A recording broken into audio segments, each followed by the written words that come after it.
10. Yellow go for main engine start. Set, T-minus 6, 5, 4. We have main engine start. 3, 2, 1.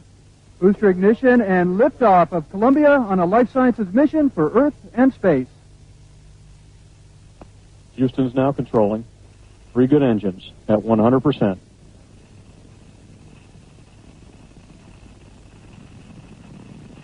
Altitude 115,000 feet, downrange distance 18 nautical miles. Altitude now 222,000 feet, downrange 48 nautical miles.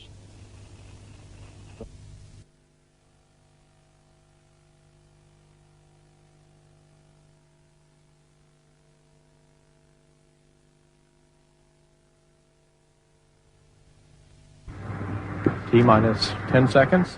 9, 8, 7. Go for main engine start. 3 main engines up and burning. 3, 2, 1, 0, and liftoff of the Space Shuttle Discovery and the Upper Atmosphere Research Satellite, entering a new era, studying the Earth's environment from space. Roger, roll, Discovery. Mission Control Houston now controlling the flight of Discovery. Well, Eh bien, ce que je vais vous dire est le résultat de mon analyse en tant que physicien et scientifique et en tenant compte de toutes les données disponibles. En l'occurrence, j'ai commencé mes recherches en supposant qu'il s'agissait de particules de glace et en essayant de vérifier cette version, d'y apporter des preuves. Mais avec tous les éléments que j'ai pu rassembler, je me suis aperçu qu'il s'agissait d'une position intenable. Partant de là, les solutions ne sont pas si nombreuses. Les météores ne changent pas de direction, pas plus que les débris ou que les satellites.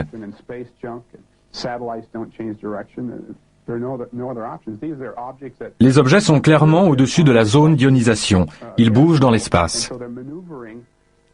Pour moi, il s'agit d'engins spatiaux. Il n'y a pas d'autre explication.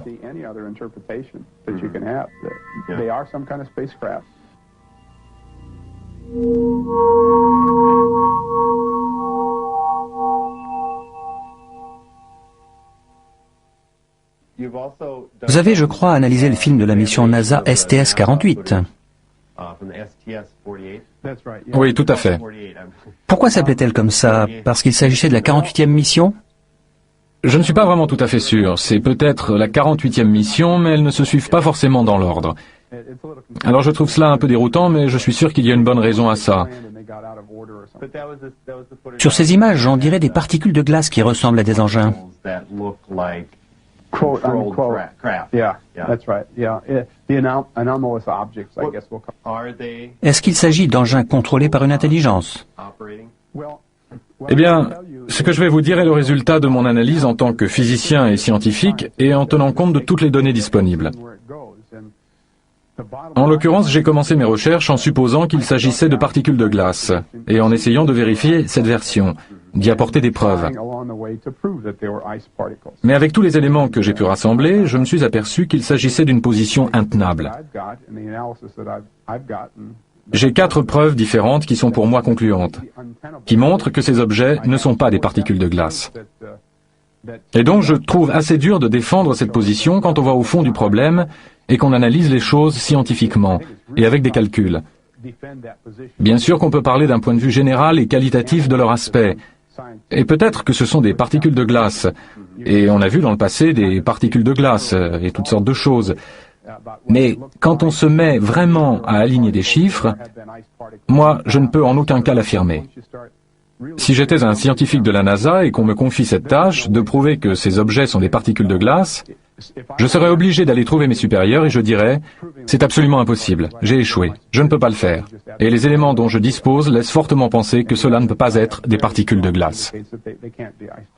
Mais s'il ne s'agit pas de particules de glace, alors quelles sont vos conclusions? Ça ne laisse pas énormément de possibilités. Quelqu'un a dit que ce sont de minuscules poussières. Je crois que Bob Lazar aurait dit, c'est aussi un physicien, il aurait suggéré que ce pourrait être de toutes petites poussières autour de l'objectif. Cette thèse n'est pas acceptable parce que la mise au point était faite sur l'infini. Donc toute poussière serait totalement invisible. Et ça c'est forcément vrai parce qu'à la fin de la séquence, la caméra pivote vers le bas, sur le côté de la soute. Et on voit que c'est complètement flou. Puis la caméra fait le point et tourne vers l'avant. Donc le point était sur l'infini, et l'idée de particules près de la caméra, ça ne marche pas. Cette thèse n'est pas recevable, et tout ça ne laisse pas énormément de possibilités. Des météores ne changent pas de direction, pas plus que les débris ou que les satellites. Ce sont en fait des espèces de vaisseaux spatiaux.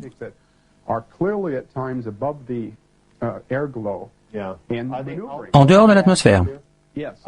Au-dessus de l'atmosphère. Certains des objets sont des engins, on peut les voir se détacher sur le fond noir. On peut voir la Terre et la zone d'ionisation. On peut voir les engins évoluer dans l'espace. Ce sont des engins extraterrestres. Il n'y a pas d'autre explication. Mais des particules de glace ne pourraient-elles pas être poussées par les fusées de la navette? Des particules de glace, on pourrait en prélever, vous comprenez, elles seraient toutes proches, car elles seraient dans un vide autour de la navette. Mais à ce moment-là, quand les propulseurs se mettent en marche, elles seraient poussées par les gaz d'échappement. Ça, c'est le scénario proposé par 4 scientifiques de la NASA. C'est une explication possible si l'analyse tient. Si elles sont loin de la navette et de l'atmosphère, alors il n'y a absolument aucun moyen de les manœuvrer, à moins qu'il n'y ait une espèce de vaisseau spatial, dirigé soit par quelqu'un de l'intérieur, soit à distance. On ne peut pas le savoir. Mais une fois qu'on a prouvé que ce ne sont pas des particules de glace, il n'y a plus énormément de possibilités. Ce sont forcément des vaisseaux spatiaux. Venons-en maintenant à vos travaux spécifiques sur ces images. D'accord. Récemment, j'ai travaillé sur le vol de la navette et sur cet enregistrement dont vous avez parlé. Nous avons quelque peu évoqué les circonstances. On m'avait transmis une copie des images, mais peut-être qu'un peu plus d'infos sur les circonstances serait utile. Je suis passé à l'émission Sightings, comme je vous l'ai dit. Et après l'émission, j'ai été contacté par des gens dans tout le pays pour des raisons diverses. Un certain Michael Mucker-Heide, physicien spécialiste des lasers, qui dirige un laboratoire de lasers dans un hôpital, l'hôpital Sainte-Marie de Milwaukee, m'a appelé et m'a fait rencontrer le professeur Darrell Seeley, professeur de physique et chimie à la Milwaukee School of Engineering et physicien spécialiste des lasers. Et lui, à son tour, m'a fait rencontrer un groupe de microbiologie de l'université de Milwaukee, Wisconsin. Vous vous demandez peut-être ce que la microbiologie a à voir avec le film de la navette. Eh bien, ils ont accès à des logiciels qu'on ne trouve pas dans le commerce et dont ils se servent pour analyser des vidéos de toutes petites minuscules créatures qui se baladent dans le lac Michigan. C'est l'idéal pour ces petites particules, parce qu'on peut procéder image par image, avec une grille qu'on pose sur l'écran, de sorte qu'on peut localiser l'objet, cliquer sur la souris et avancer d'un trentième de seconde. On retrouve l'objet, on clique et on peut ainsi suivre la trace de l'objet. Finalement, on obtient des données qui permettent de faire un graphique. Et ensuite, je ne sais pas si vous voulez tous les détails techniques, mais c'est ce que nous avons dû faire. On prend un dérivatif numérique et on obtient un graphique vitesse-temps.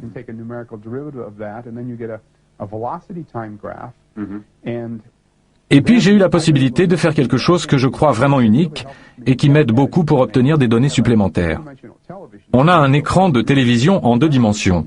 Donc tout ce qu'on voit réellement en apparence est à gauche ou à droite, ou en haut ou en bas, mais j'ai pu extraire tous les mouvements libres, gauche-droite, haut, bas, en profondeur en faisant un transfert à partir de l'angle de vue qu'on a en partant du centre vers la droite ou la gauche. Et j'ai donc pu calculer la vitesse en 3 dimensions de ces objets. Je peux donc réellement tracer leur parcours avant et après. Et cela m'a permis d'arriver à la preuve dont je dispose maintenant. C'est capital pour mon analyse. J'ai maintenant 4 preuves qui me semblent assez concluantes. Pour moi, chacune est concluante en elle-même et prouve que ces objets ne sont pas des particules de glace. Voulez-vous que nous parlions de ces preuves? Nous pouvons en parler et atteindre tous les niveaux de technique que vous voudrez. Mais en même temps, je ne pense pas que ce sera très difficile pour les gens de saisir globalement ce qui se passe. À un moment donné, nous devrions peut-être simplement regarder la cassette. Je vous montrerai certaines choses et nous pourrons continuer à partir de là.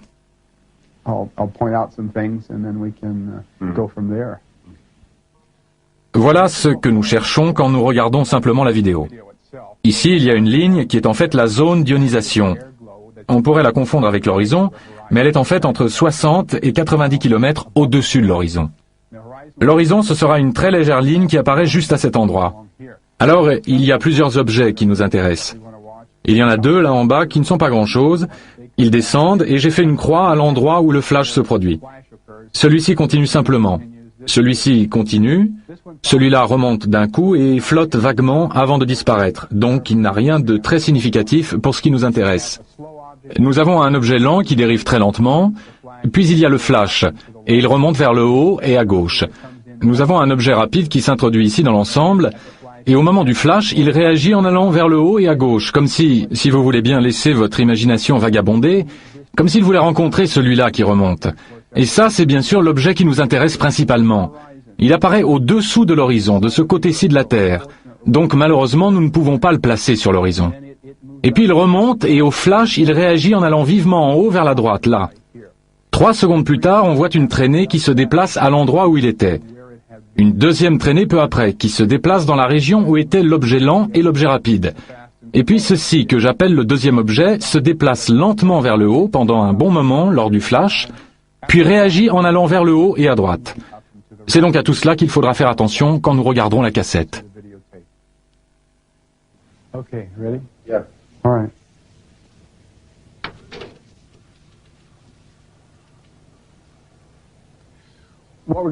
Ce que nous allons regarder maintenant, c'est environ 3 minutes du film de la navette avant que tout arrive. De façon à bien sentir comment les choses vont se passer. Vous allez voir des choses, des images magnifiques, de belles lumières. C'est beau, n'est-ce pas? De la lumière et puis quelque chose va se produire ici. Je ne sais pas ce que c'est, là.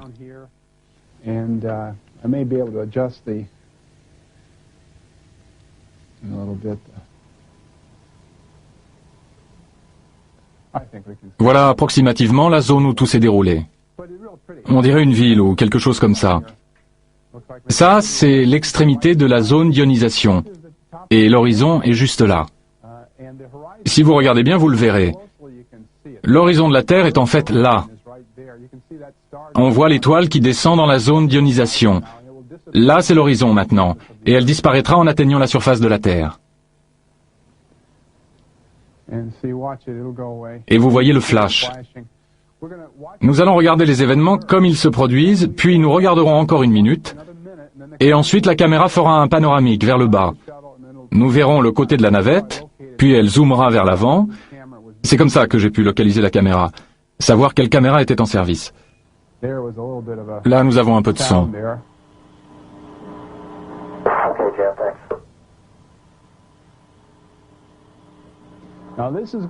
Maintenant, il va y avoir un des objets qui nous intéresse. Nous ne sommes pas encore tout à fait prêts. Nous allons simplement regarder la navette. Mais quand la caméra pivote vers le bas, il est important de le remarquer. Vous verrez que la mise au point n'a pas changé. Et vous verrez quand elle pique vers le bas et qu'on voit le côté de la soute que tout est flou parce que la mise au point a été faite sur l'infini, ce qui est très important pour nous. Maintenant, ça commence et les choses ne vont pas tarder à se produire.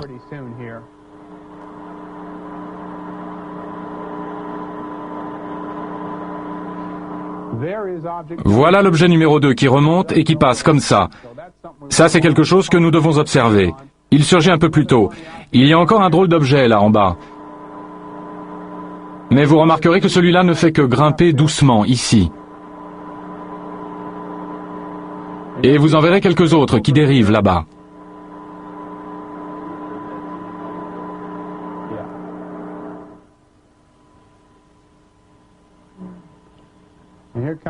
Et en voilà un. Celui-là ne nous intéresse pas beaucoup. C'est celui qui était là-bas et ensuite il s'en va. Mais voilà de nouveau l'objet numéro 2, vous voyez? Et voilà l'objet lent, celui que j'ai appelé lent. Et regardez, celui-là qui s'en va. Voilà un des deux qui descendait comme ça. Nous n'allons pas tarder à voir apparaître l'objet principal. Le voilà, il est juste là. Il va aller là-bas, il y aura un flash, et il va repartir vers la droite. Il arrive. Ils viennent là, vous allez avoir un flash. Surveillez bien le flash. Il y a le flash, et le voilà qui part. Et voilà la traînée. Et voilà la deuxième traînée, un peu difficile à saisir. On ne l'a pas très bien vu. Voilà l'objet numéro 2. Ce n'est pas très facile de les observer tous en même temps.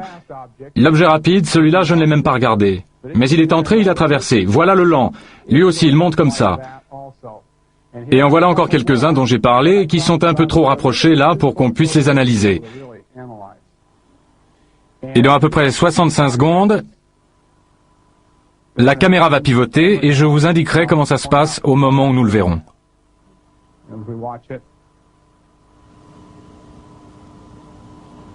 Discovery Houston for JO.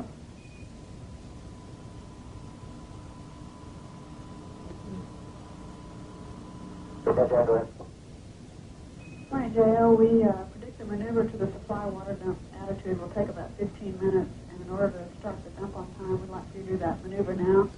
We need it to prevent contamination. La caméra est partie. Ces trois objets, regardez-les bien. Ils ne s'éloignent pas du tout les uns des autres. Ils vont rester plus ou moins au même niveau. Ce qui nous indique que l'angle de vue de la caméra ne change pas. Et ils remontent tout en haut là, en restant toujours à la même distance les uns des autres. Les drôles de bestioles. On va en apercevoir encore un là, et puis on verra la soute. Notez bien qu'elle est floue. C'est important, parce que ça veut dire que ça ne pouvait pas être des poussières. Pour l'instant, c'est flou, et après, ils vont faire la mise au point.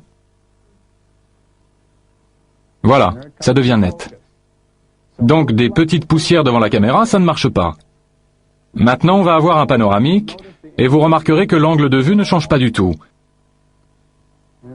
Il va y avoir le panoramique, et vous verrez l'avant de la navette. C'est comme ça que j'ai pu déterminer l'emplacement de la caméra. Et j'ai pu également calculer l'angle. Le nez de la navette est devant. Ça, c'est l'avant de la soute. Vous le verrez un peu mieux dans quelques secondes. Et vous allez avoir une belle image dans une seconde. Le voilà. Voilà l'avant de la soute. Et nous sommes de nouveau là du côté droit. Et c'est là qu'est la caméra. Nous allons regarder à nouveau le moment essentiel plusieurs fois. Voilà l'objet principal qui monte. Cette fois, regardez bien celui-là. Celui-là file vers le haut. Mais regardez comment celui-là réagit au flash. Et il va remonter comme ça, très vivement, en passant tout près du flash. Flash, et il est parti. Traînée. Deuxième traînée. Vous la voyez? Voilà la deuxième traînée, là. Difficile à voir, mais elle y est. Voilà le rapide, voilà le lent. Et nous les regarderons grossir à l'ordinateur dans un instant. Mais on va revoir ça encore une fois. C'est parti, la même chose. Voilà le numéro 2, et voilà celui-là, là. Voilà le principal. Voilà le lent. Vous allez voir le rapide arriver et repartir en flèche. Et le principal va de nouveau laisser sa traînée. Voilà le lent et le rapide. Le voilà. Tout petit bout de rien qui entre de ce côté, flash, et le voilà qui monte. Et voilà la deuxième traînée ici. Maintenant, nous allons voir cette partie-là grossie à l'ordinateur. Et nous allons remarquer des particularités assez curieuses. Les bips du côté droit. Il y a des bips continus, ou bien des impulsions lumineuses. Ça, c'est l'objet lent. Et voilà le rapide. Il ne bip pas vraiment. Il va arriver. Celui-ci bip et celui-là bip. Le voilà flash, et il remonte. Et celui-là monte. Ça, ce sont les deux qui suivent aussi vers le haut. Celui-là aussi, vous le remarquerez, a une petite lumière qui clignote sur le côté droit. Il ne roule pas. Il ne roule pas comme le feraient des particules de glace. Et maintenant, après ça, nous allons voir l'objet principal. Donc, ils suivent leur trajectoire jusque-là. Ça, ce sont deux objets qui pourraient être intéressants. Des particules de glace, elles rouleraient. Voilà le principal. Ça, c'est juste un grossissement à l'ordinateur. Voilà la basse atmosphère, et il vient par ici et monte en flèche, comme ça. Voyez le flash?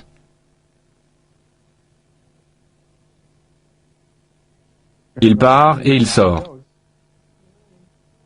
Voilà la traînée. Ça traverse là et ça sort clairement là.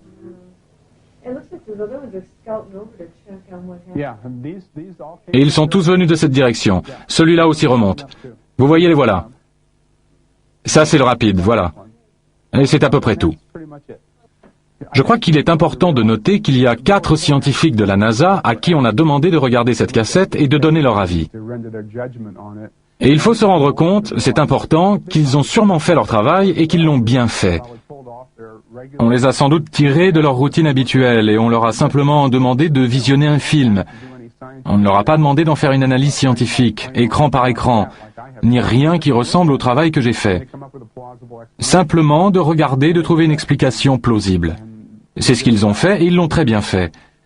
Et de leur point de vue, au niveau où ils l'ont analysé, je vois très bien pourquoi ils ont pensé ce qu'ils ont pensé. Et si on pouvait pousser un peu plus loin l'analyse, je crois que vous voyez bien que ça ne tient pas vraiment le choc.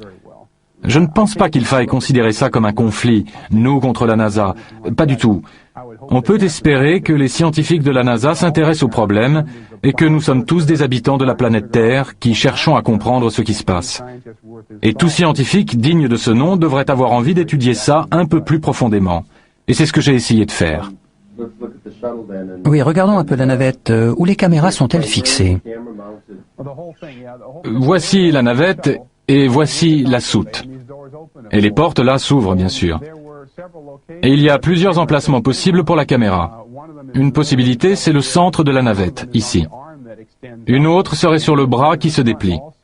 Et ça pouvait être aussi à l'avant. Mais il y en a aussi une à l'arrière, et c'est celle-là dont il s'agit. Elle était environ là, sur ce côté de l'arrière, et elle était dirigée plus ou moins dans cette direction.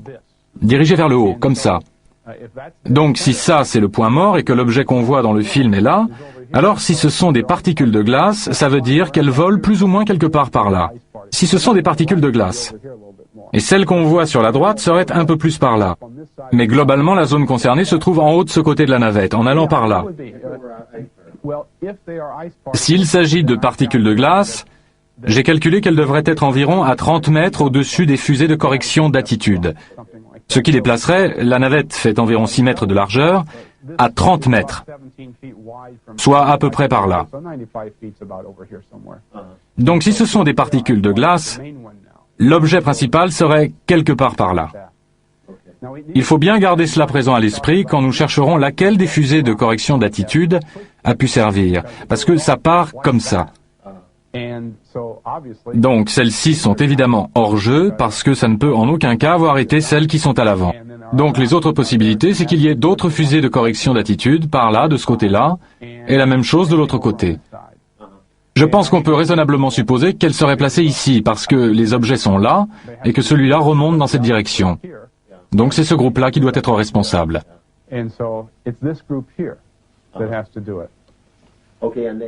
Les fusées vont toutes dans la même direction. Elles semblent toutes situées à l'arrière. Ces trois-là montent comme ça. D'autres vont au-dessus, d'autres en arrière et d'autres en bas. Il y a deux sortes de fusées de correction d'attitude sur une navette. Il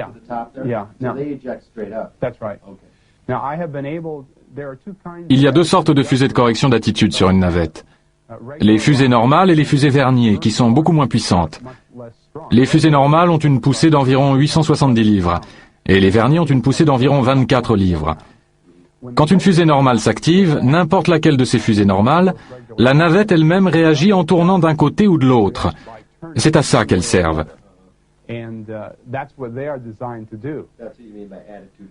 C'est ça, à corriger l'attitude. Maintenant, mettons tout cela de côté pour l'instant pour nous expliquer un peu plus en détail. Les fusées sont faites pour que la navette fasse ceci, ou ceci, ou ceci, selon qu'on tire celle-là ou une autre, pour modifier la position ou l'orientation dans l'espace.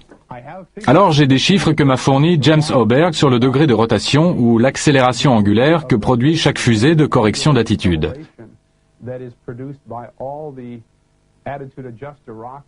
Et il se trouve, simplement pour vous donner un peu plus d'informations, qu'il y a 38 fusées de forte puissance et 6 fusées Vernier. Nous en avons déjà laissé 14, plus 2 là, nous avons déjà éliminé celle-là.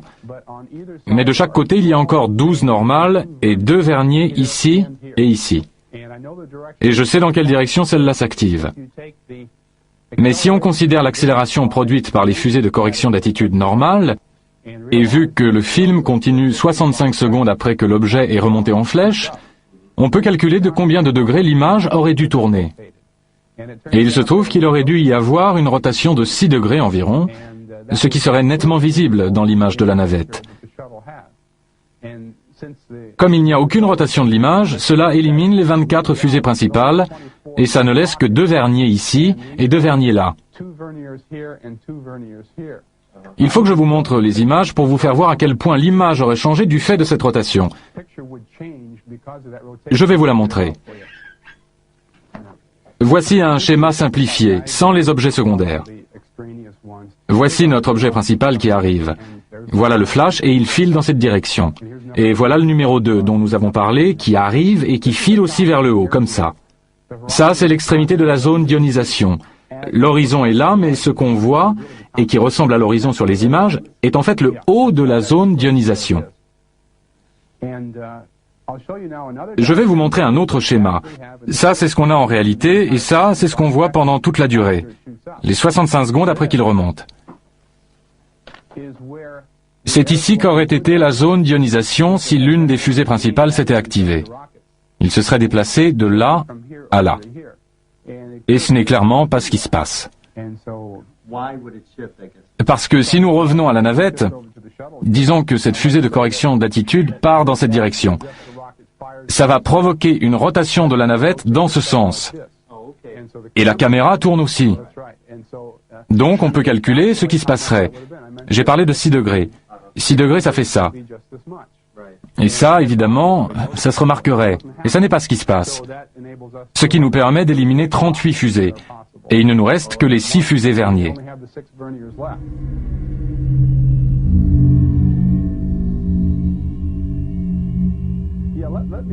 Laissez-moi vous expliquer un peu comment on peut obtenir les 3 composantes de la vitesse, gauche, droite, haut, bas et profondeur, à partir d'un écran de télévision plat.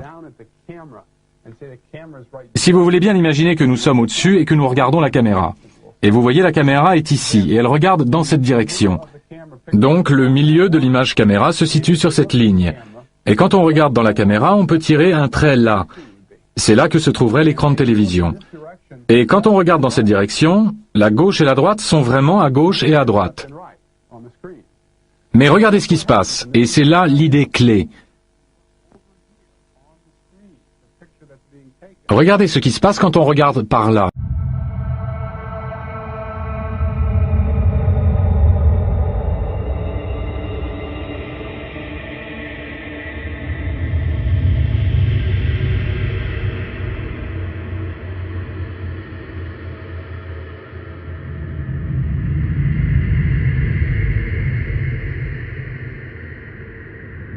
Sur l'écran, et l'image qu'on est en train de prendre. On regarde dans cette direction, et la gauche et la droite deviennent comme ça. Et remarquez que la gauche et la droite comprennent maintenant une partie de la profondeur, la 3e dimension. Et en conséquence, cette information est captée sur le film.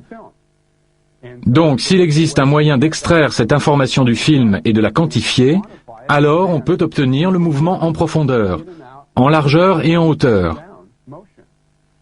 Je peux aussi faire la même chose en partant des côtés, mais le raisonnement est similaire. Donc, tenons-nous-en là. Ce que je veux dire, c'est que, même si l'écran est plat, parce que la gauche et la droite, vues sous cet angle, prennent de la profondeur, cette information existe dans le film. Donc, on peut en tirer toutes les dimensions. Si ce genre de choses vous intéresse, ce que je viens de vous décrire avec des mots, c'est que lorsque nous regardons avec la caméra, nous regardons en coordonnées sphériques. Et nous pouvons ensuite traduire les coordonnées sphériques en coordonnées cartésiennes.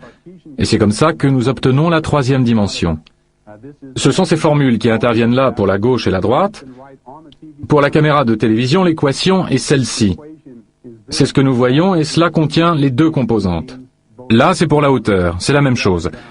Je ne sais pas s'il faut vraiment que nous entrions dans le détail de ce que ces équations veulent dire, mais cela montre comment on peut faire la traduction et obtenir les 3.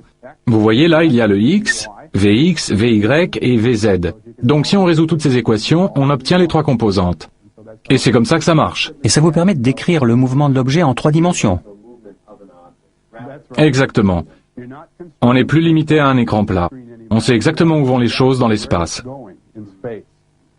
C'est ça qui, en fait, résume ce que j'ai réussi à faire.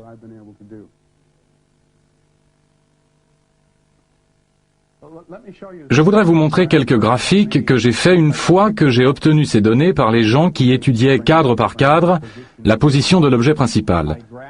J'ai fait un graphique des positions gauche et droite de l'objet principal en fonction du temps, et voici ce que j'ai obtenu. Ceci est un graphique à grande échelle de ce que je vous montrerai en gros plan dans un instant. Mais il y a plusieurs caractéristiques que nous pouvons remarquer ici, et que nous verrons de plus près dans une minute. Vous voyez cette toute petite queue ici, ça ne ressemble pas à grand-chose, mais quand on s'approche et qu'on commence à la voir, c'est assez prononcé pour être significatif.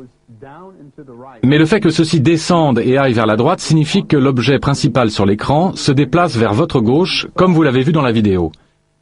Et si ceci va en haut et à droite, ça veut dire que cela fait marche arrière, et que cela repart en arrière et sur la droite sur l'écran.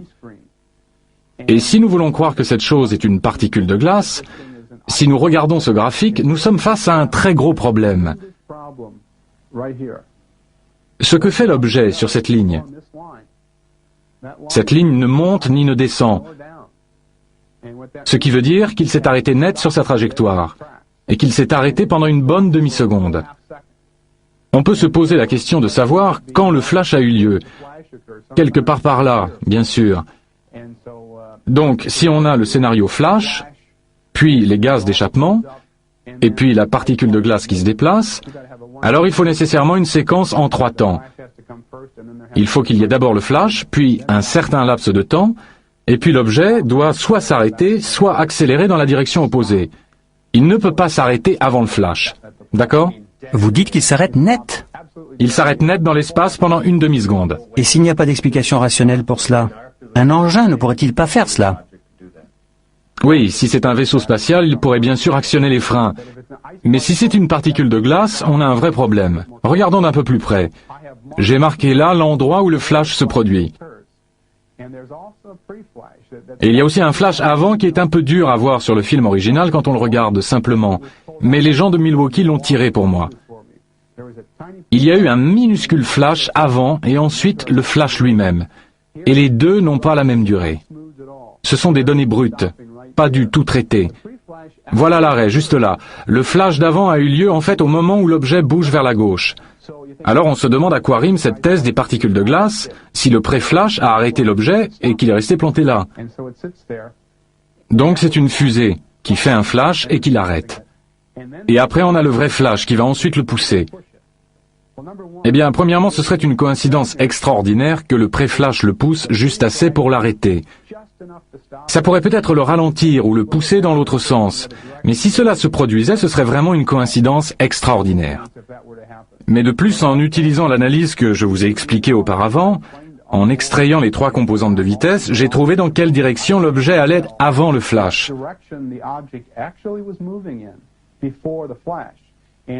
Alors revenons à la maquette de la navette et je vais vous expliquer. Voilà notre navette. Maintenant, dites-moi comment ça pourrait marcher. Si c'est une particule de glace, elle est quelque part par là. Et je peux prouver, avec les méthodes que je viens d'indiquer, qu'avant le flash, avant le pré-flash, elle se déplace comme ceci, dans cette direction. Et si elle s'arrête, c'est forcément que quelque chose la repousse dans cette direction. Manifestement, ça ne peut pas être la navette. Donc, l'explication par le pré-flash ne fonctionne pas. La raison pour laquelle cet objet s'arrête n'est pas due à l'une des fusées de correction d'attitude. Nous avons donc un énorme problème, parce que cet objet s'arrête juste au moment ou juste avant le flash principal. Et si c'est une particule de glace, elle ne peut absolument pas le faire. Et c'est là la preuve numéro 1 que ce ne peut pas être une particule de glace. Donc, si nous ignorons ça et que nous continuons, on ne peut pas vraiment faire ça, mais enfin. Alors, nous pouvons analyser le deuxième objet, et je crois que je vais laisser ce graphique et revenir à l'image originale. Et je vous donnerai la preuve numéro 2 que ça ne peut pas être une particule de glace.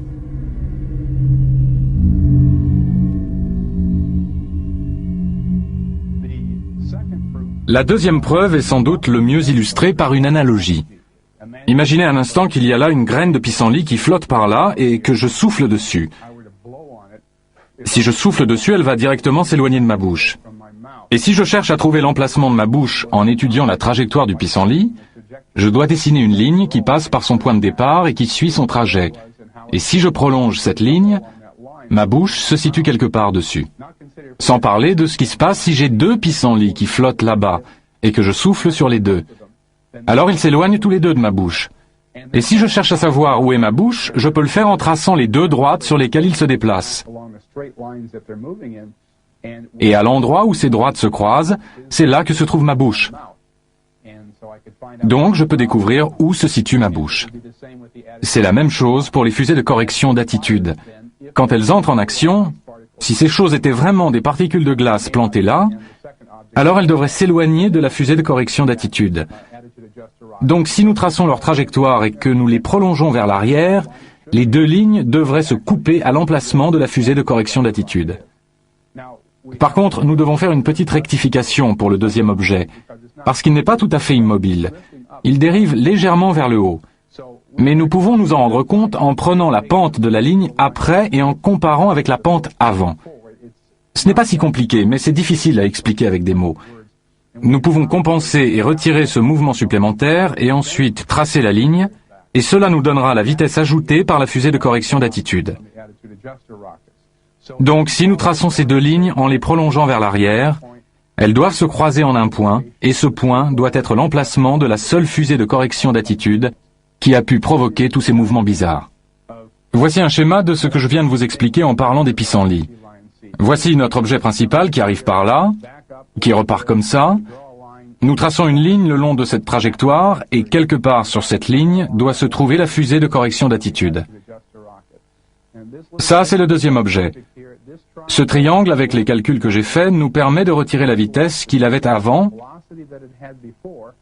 c'est le différentiel ici, et de savoir comment tracer la ligne qui commence par ici. Donc, si nous traçons la ligne à partir de là, dans cette direction, ça, c'est la vitesse ajoutée donnée au deuxième objet. Et cela doit nous aider à le suivre et à trouver l'emplacement de la fusée de correction d'attitude. Et il me semble assez évident que ces deux lignes ne se croiseront jamais. Elles divergent même de manière importante. Et si les objets sont poussés par la fusée de correction d'attitude, elles doivent se croiser. C'est donc la deuxième preuve. Ces lignes doivent se croiser et manifestement, elles ne se croisent pas. Il y a autre chose que j'ai évoqué tout à l'heure et que je devrais préciser un peu. C'est que les fusées verniers de la navette s'activent par impulsion de 80 millièmes de seconde.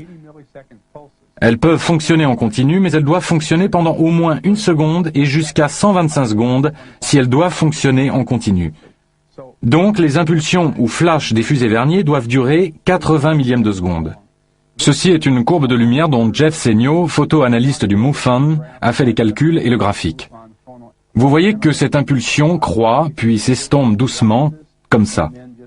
Jeff a corrigé la courbe pour tenir compte de la rémanence, c'est-à-dire le fait qu'un peu de blanc pourrait baver et rester dans le cadre suivant. Il a retiré la rémanence, donc ceci est assez proche de la courbe réelle. Comme vous le voyez, il faut faire les calculs, mais de cette extrémité à celle-là, cela fait 400 millièmes de seconde. Si nous prolongeons celle-là, si nous l'étirons, l'impulsion dure 400 millièmes de seconde, pas 80 millièmes de seconde. Et ce n'est pas comme ça sur la navette. Les impulsions des fusées verniers sont de 80 millièmes de seconde. 80 millièmes de seconde, ça fait à peu près ça. Donc ça devrait monter et redescendre en à peu près ce laps de temps. Et ce n'est manifestement pas le cas. Je ne sais pas si je peux élever cela au rang de preuve à part entière. J'ai parlé tout à l'heure de 4 preuves. J'aurais dû dire que j'en ai 5. Ce qu'on choisit d'appeler preuve est un peu arbitraire, et ça pourrait presque être une preuve en soi. Cette impulsion est presque 5 fois trop longue. La navette ne se propulse pas en impulsion de 400 millièmes de seconde. Le pré-flash aussi dure environ 150 millièmes de seconde, ce qui est 2 fois trop long. Et ça, c'est un autre problème. Là non plus, quelque chose ne colle pas.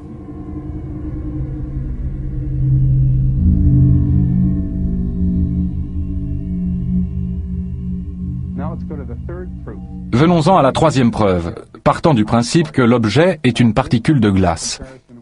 On part d'une comparaison entre la vitesse réelle, calculée à partir du film en mètres par seconde, et ce qui devrait être sa vitesse s'il était tiré par les gaz d'échappement de la fusée de correction d'attitude. Cela implique ce qu'on appelle la force de traînée, et ça fonctionne à peu près comme ça. On prend un objet posé là, et puis il y a l'échappement. Supposons que l'objet est très gros et ne va même pas réagir. Alors l'échappement se produit et passe de part et d'autre et l'objet ne bouge pas du tout. Le temps que l'objet met à ressentir l'échappement, c'est le temps qu'il faut au gaz d'échappement pour le dépasser. Mais si l'objet est à peine plus petit et que l'échappement est un tout petit peu plus fort, alors en l'atteignant, l'objet va l'entraîner un peu avec lui. Et alors il faudra un peu plus de temps pour que les gaz d'échappement passent. Et ceci continue avec la vitesse constante. Donc l'objet sera tiré et précipité par les gaz d'échappement, tandis que les gaz d'échappement passent. Maintenant, on peut calculer en théorie. Faire le rapport entre le temps pendant lequel l'objet est dans les gaz d'échappement et le temps qu'il faudrait au gaz d'échappement pour dépasser un objet qui ne bouge pas. On prend ce rapport et avec ce rapport, on peut calculer quelle doit être la vitesse de l'objet par rapport au gaz d'échappement quand ils finissent par le dépasser. Et si on regarde les chiffres, l'objet du film accélère pendant 1,7 secondes. La durée de l'échappement est de 0,4 secondes, ou 4 millièmes de seconde. On met tout ça en équation et il se trouve que l'objet devrait aller à environ 98% de la vitesse de l'échappement de la fusée Vernier. Je crois avoir mentionné tout à l'heure que cela fait environ 2700 mètres par seconde. La vitesse réelle de la Vernier à cet angle se situerait sans doute aux alentours de 2800 mètres par seconde. Ce qui place la vitesse de la particule de glace à environ 2750 mètres par seconde, parce qu'elle accélère pendant cette durée. Nous pouvons le calculer à partir des chiffres que nous avons vus sur la vidéo. Les particules de glace devraient se déplacer à environ 2750 mètres par seconde, soit approximativement 10 000 km/h. Maintenant, voyons comment nous allons calculer la vitesse réelle de la particule de glace. Nous avons la vitesse. Il y a 3 composantes, comme nous l'avons vu. Mais la vitesse n'est exprimée qu'en pixels, ou en petits points sur l'écran par seconde, pas en mètres par seconde. Alors voici comment nous situons l'objet. La caméra est là. En la mettant à peu près comme ça, l'objet est à peu près par là. Disons qu'il y a une ligne entre la caméra et l'objet. Et nous ne savons pas où est l'objet. Il pourrait se trouver n'importe où entre la caméra et l'horizon. Donc, quelque part sur cette ligne. Quelque part. Alors, pour déterminer l'endroit où il doit être, s'il s'agit d'une particule de glace, on prend la direction de la vitesse qu'on a trouvée et on vise à partir de la fusée de correction d'attitude, parce que si c'est la fusée qui pousse l'objet, elle doit bien le pousser dans la direction où il va. Voici donc la deuxième ligne. Il y a une ligne là et une ligne là. L'objet se trouve là où les lignes se croisent, ou se croisent presque. C'est comme ça que j'ai découvert où l'objet doit être si c'est une particule de glace. Et il est à peu près juste là, quelque part. Et donc c'est là qu'il est. Une fois qu'on l'a placé là, on peut traduire les pixels par seconde, en mètres par seconde, et savoir réellement à quelle vitesse il va. Alors il y a 2 manières de calculer la vitesse réelle de l'échappement de la fusée. Premièrement, nous savons que l'objet commence à être poussé ou à accélérer à un moment donné. Nous savons quand le flash a lieu. C'est un intervalle de temps. Nous connaissons maintenant la distance entre la fusée et le point. Donc voilà la distance. Comment calcule-t-on la vitesse? On divise la distance par le temps. Si vous parcourez 160 km en 2 heures, quelle est votre vitesse moyenne? C'est 100 divisé par 2, soit 80 km par heure. Donc en divisant la distance par le temps que met l'objet à démarrer, on obtient la vitesse de l'échappement de la fusée. Donc, sachant à quel endroit ces lignes se croisent, nous pouvons entrer les chiffres. Et lorsque j'ai fait ça, j'ai trouvé que la vitesse de l'objet, si c'est une particule de glace, calculée à partir des données du film, devrait être d'environ 1,50 m par seconde. Et nous venons de voir qu'en fait, elle devrait être de 2800 mètres par seconde. Et ces chiffres sont tellement éloignés qu'ils ne sont même pas comparables, de 1,50 m à 2800 mètres. Donc nous avons là, je pense, une preuve très solide que l'objet en question, l'objet principal, ne peut pas être une particule de glace. C'est simplement une question d'ordre de grandeur. Il ne va pas assez vite. Et voilà notre 3e preuve.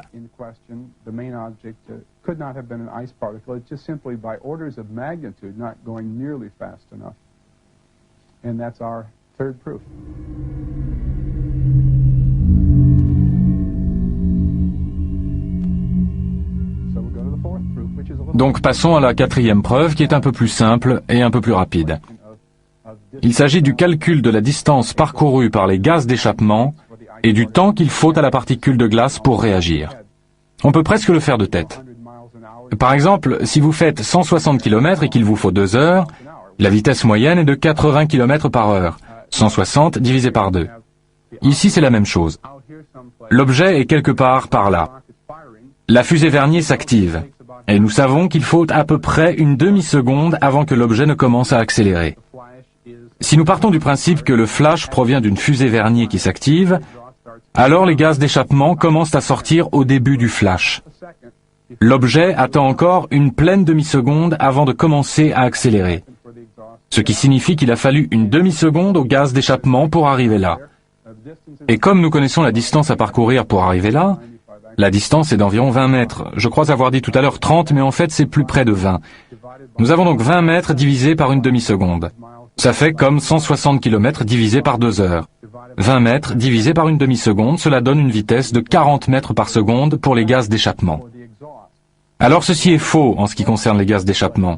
Mais si nous supposons que c'est ce qui s'est passé, c'est-à-dire ce qu'on voit sur le film, alors l'objet doit nécessairement se déplacer à 98% de cette vitesse. Disons pour simplifier 40 mètres par seconde. De toute évidence, on est loin du mètre 50 par seconde que nous avons trouvé tout à l'heure. Donc voilà une quatrième preuve plus simple que l'objet n'est pas une particule de glace. Et si nous résumions les preuves 3 et 4, j'ai encore quelque chose à vous montrer qui complète le tableau.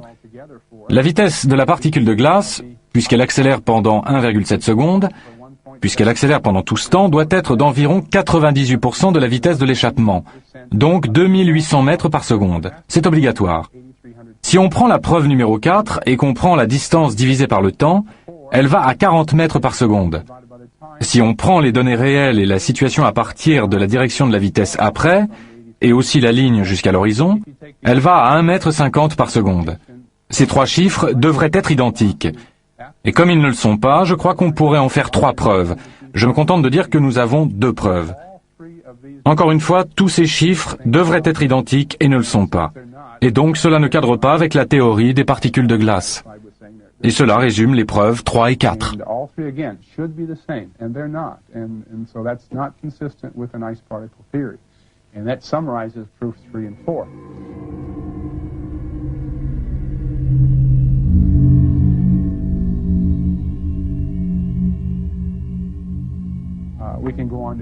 Nous pouvons maintenant passer à la preuve numéro 5, et je suppose que nous pouvons l'appeler ainsi.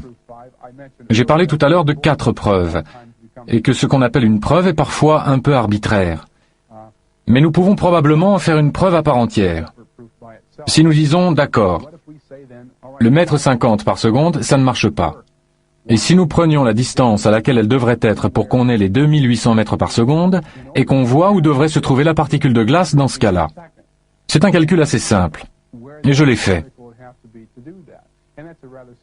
Allons au tableau, et je vais vous faire un schéma pour vous montrer comment cela fonctionne. Ça, ce serait la particule de glace.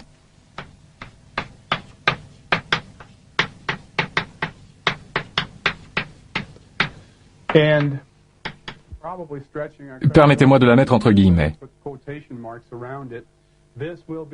La navette se trouverait alors là.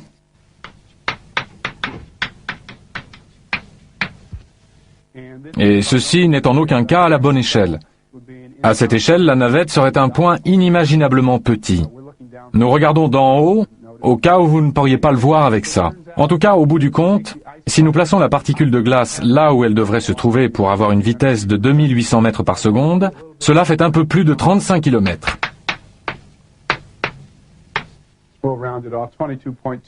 Et ce qu'il y a de pire, c'est qu'il est assez difficile d'imaginer comment on pourrait voir une particule de glace à cette distance, et encore moins comment elle a pu arriver là à partir de la navette. En tout cas, c'est là qu'il faudrait qu'elle soit pour avoir la bonne vitesse pour que ça fonctionne.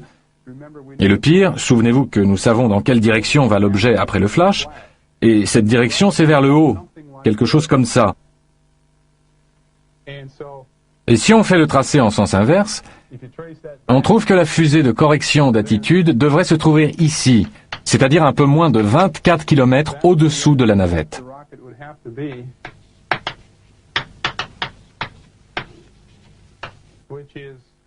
Donc, pour la pousser dans la bonne direction, si elle est là où elle doit être pour avoir la bonne vitesse, il faudrait que la fusée de correction d'attitude soit tout en bas, là. Je considère ça comme une cinquième preuve. Là encore, rien ne colle.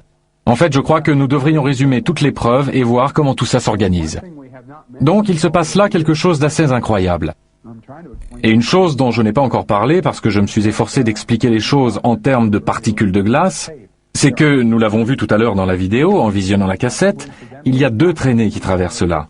Comme par hasard, après que la particule principale s'éloigne en accélérant, il y a une traînée qui vient par là. Qu'est-ce que c'est?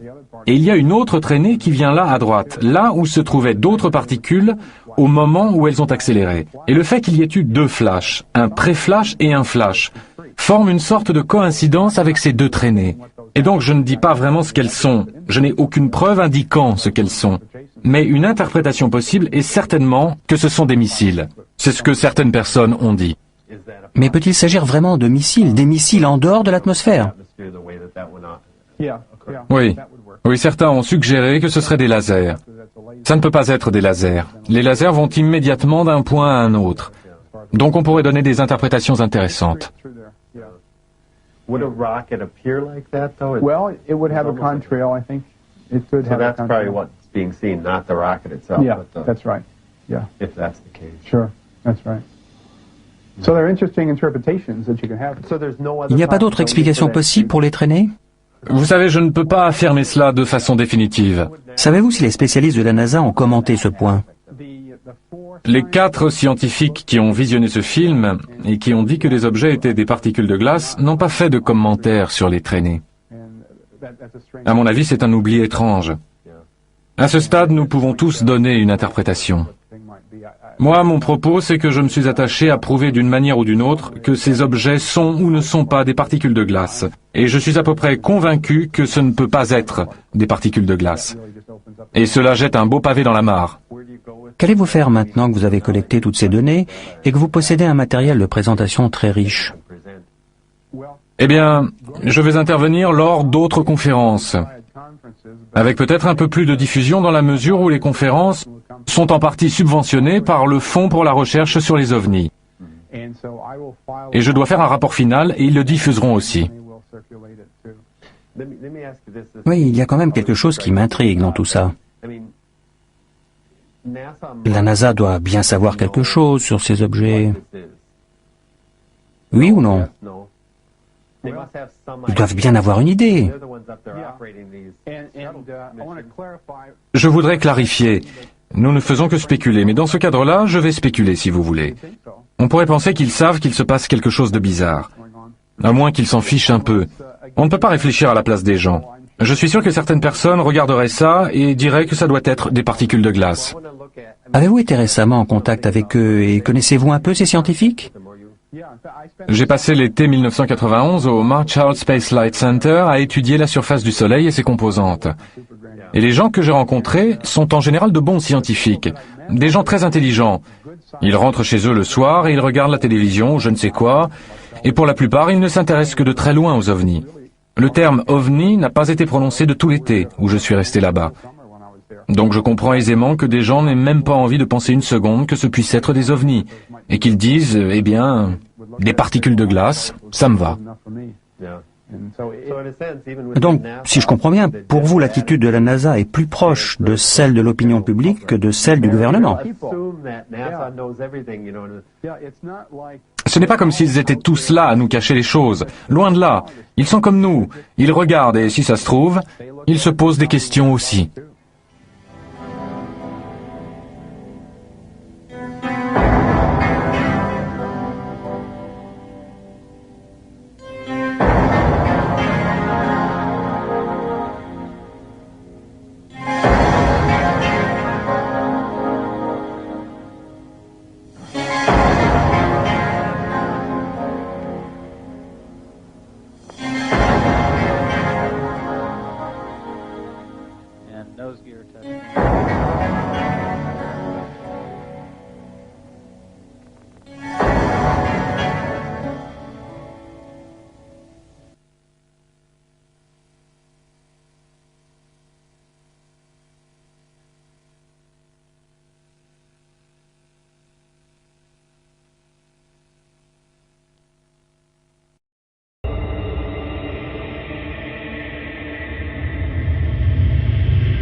And today's announcement of a really fascinating result about current water on Mars is one of the reasons why I feel it's even more imperative that we send astrobiologists and planetary scientists to Mars to explore the question of, is there current life on Mars? From the Curiosity rover, we now know that Mars once was a planet very much like Earth, with warm, salty seas, with freshwater lakes, probably snow-capped peaks and clouds and a water cycle, just like we're studying here on Earth with our Earth science satellites, the water cycle here on Earth. But something has happened to Mars. It lost its water. But we still have, in the atmosphere and on the surface, for the most part, but we still have this question of, did life arise on Mars once, and can we find out? Mars suffered a major climate change and lost its surface water. Today, we're revolutionizing our understanding of this planet. Our rovers are finding that there's a lot more humidity in the air than we ever imagined. As we ingest the soils, they're moist, they're hydrated, full of water. These discoveries are very important, but they were only part of the hydrological cycle on Mars that we're just now beginning to understand. What we're going to announce today is that Mars is not the dry, arid planet that we thought of in the past. Today we're going to announce that under certain circumstances, liquid water has been found on Mars.